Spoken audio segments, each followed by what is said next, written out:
உங்களுக்கு நான் என்ன குறை வச்சேன்? சாப்பிடுறதுக்கு சாப்பாடு கொடுக்கலையா? தங்கறதுக்கு இடம் கொடுக்கலையா? நீங்க சந்தோஷமா இருக்கிறதுக்கு நான் இடைஞ்சலா இருந்தனா? ஏன் 25 வருஷ சர்வீஸ்ல இப்படி ஒரு காரியம் நடந்ததே இல்ல. 3 வருஷம் கூலி கொடுக்கலங்கிறதுக்காக மூணு வீட்டுக்காரர் பொண்டாட்டி சேலை தின்னுருக்கீங்க. சரி, அதுக்காவது ஏதாவது காரணம் சொல்லலாம். அந்த அம்மா உள்பாவாடை போய் தின்னுருக்கீங்களே, உங்களுக்கு வெக்கமா இல்ல? இதுக்கு நான் என்னடா பதில் சொல்லுவேன்? நீங்களே வாய் திறந்து பதில் சொல்லுங்க. நீங்க எனக்கு ஒரு பதில் சொல்லுங்க. பாரு, இங்க ஒரு கழுதை குத்த வச்சு உட்கார்ந்துட்டு வாயை கிண்டது. முதல்ல நான் கேக்குறது பதில் சொல்லுங்க. என்றா வாங்கண்ணே. அட என்றா? அட வாங்க. அது எனக்கு என்ன கூப்பிட்ட? அண்ணே, ஒரு சின்ன சந்தேகம். அட என்றா அழிச்சு வாயா? தண்ணி எப்படி உண்டாகுது? அது மாறதுல உண்டாகுது. வானத்துல இருந்து எங்க வருது? மலை மேல வருது. மலையில இருந்து எங்க வருது? பள்ளத்துக்கு வருது. பள்ளத்துல இருந்து எங்க போகுது? ஆத்துக்கு போகுது. ஆத்துல இருந்து எங்க போகுது? கடலுக்கு போகுது. கடலுக்கு போகுதுல. இத குடிங்க.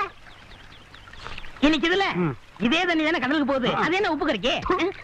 அகத்திய முனிவர் தீர்த்தம் கொடுத்த மாதிரி கொடுத்துட்டு அலும்பானி பண்ற. ஆள விடுறா. பதில் சொல்லு போனே. நான் பதில்